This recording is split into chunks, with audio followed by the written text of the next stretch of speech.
That Lonzo Ball has struggled shooting the ball this season, but we got one guy on our team that's going to kind of show what the issue is at hand, Mr. Gilbert Arenas. Gilbert, what's wrong with Lonzo Ball's shot, man? The struggle is more of the mechanical of his whole breakdown. I mean, he has so many things going wrong with the shot. Yeah. So it's handicapping how he actually can play offense. Yeah. So I know everyone sees the flick, right, but it comes down to everything else. All right, so a right-hand shooter always position himself, you know, over his right eye, right, but feet is pointed, yeah, straight shot. Left-handers like a James Harden, if you ever see a left-hander, their feet are twisted. Yeah, it's not actually angled at the rim. It's more kind of this way, left hand towards the rim. Yeah. Well, Ball has both put inside of his game. So his feet are twisted like he's lefty. Right. And he comes across his left eye. But what actually hurts more is his whole ability of a basketball player.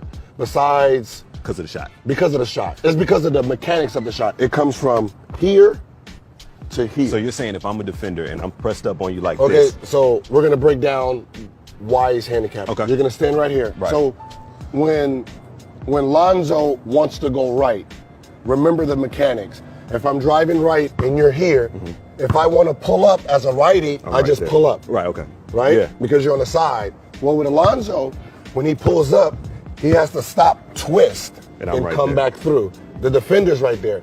So when he's driving right, he never pulls up because he physically can't pull up because of the whole mechanic of I have to stop and come. Yeah. If he goes left, if I'm a lefty, I'm holding you off and I can shoot this. Right. Right? Okay.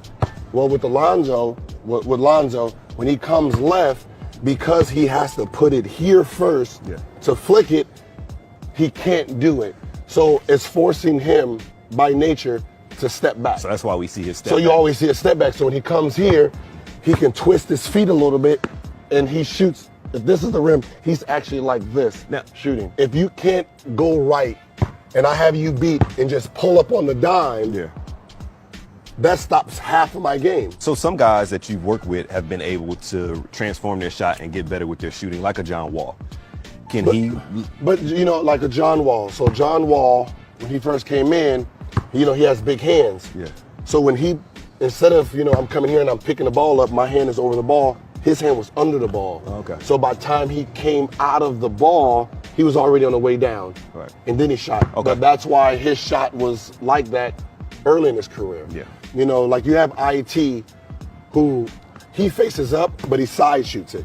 Right. But that's fine because one, you can see the rim, yeah, and you still have the normal flick. Yeah. But you know, when he comes in, he can still. But when you have a twist, a crank, and a flick, it just limits you from what you can actually do offensively in the game. So if I'm playing him, I already know, okay, I'm just gonna push him right to my defense because I know he can't ever pull up. So I'm never gonna go under screens. I'm always gonna go over. Yeah. So, because I don't want him to step back. Exactly. So if Adam's my pick guy, yeah, what the defense is when you're a bad shooter, they want to go under to meet you, right? So they want to do that. Right. Right? I would never do that. Yeah. I will always fight over because if I fight over, he can't get his shot off because it has to come in this pocket first to go this way.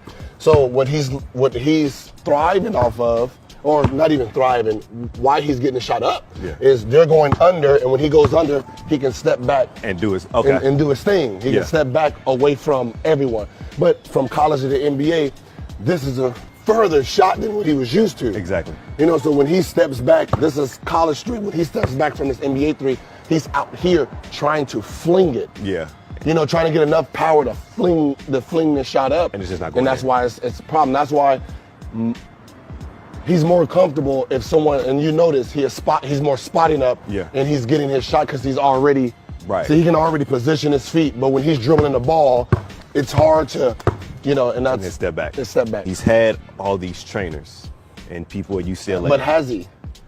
I mean, I would feel that LeVar would give him the trainers that he needs. I think LeVar himself has been training his kids. Yeah. And that's why, you know, they lack some, like, the little one is okay because you can see he's adapting. See, growing up, you adapt to how people are sticking you. Yeah. So, but if you're training all the time in the backyard by yourself, you don't see what works and what doesn't work. Yeah. So going to UCLA, he's getting by, passing the ball up, hitting this little college street. You're getting by. You know, if you're good enough, smart enough, you're going to get by, just like, you know, adjusting. But this is the NBA where they're scouting you and they're looking at you, and that's why he's been declining. So you mentioned the college three, which is essentially the mid-range game in the NBA. Why not just make your living in the mid-range if you're so successful in the Because that mid-range, see the college three, the defense behind the college three. Okay. Now the defense behind the NBA three. Yeah. So you have to actually make a move to get back to the college three. What move is he going to do? Yeah. You know, what move is like, I'm going to use the pick and roll because he doesn't have the one-on-one moves like a Kyrie. Yeah. But even if he did all that, you go left, it's a step back. I already know what's going to come. Right. He goes right, he has to go all the way to the basket. So when you start picking up on his game, you can take him out of the game and just alleviate everything that has to do with Lonzo Ball. Of course. Like, you know, his passing and rebound, you're not going to stop his vision. Yeah. But handicapping him and keeping him in that box of how he shoots the ball is gonna hurt him. So now he's limited as a player. He's just limited as a player offensively. What tips would you give Lonzo Ball to fix his shot going into year two? Because you say he can't do it during the season. That's what I said. He has to watch a lot of games, but the biggest thing is he needs to correct stance, follow through, shot all summer, and play all summer on the new stuff. Yeah. Because you have to understand, like, all right, if I'm coming this way and I go, how to elevate. Because you got to remember, if he's never done it because of the handicap, he doesn't